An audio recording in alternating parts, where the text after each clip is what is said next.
ये देखिए गाइस, बहुत ही खूबसूरत बर्ड है। ज़ेबरा बर्ड और वाइट बर्ड दोनों एक साथ, और इसके साथ जो है वो डायमंड बर्ड है, बहुत ही खूबसूरत।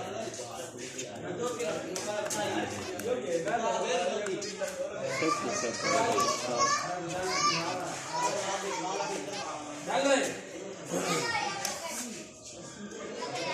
एक बर्ड जो है वो बैठा हुआ है अपने घोंसले में, और दूसरा जो ये छोटी बर्ड है वाइट बर्ड, और एक ज़ेबरा बर्ड है ब्लैक कलर की, वो साइड पे है। अभी आ जाएगी वो भी कुछ टाइम के बाद।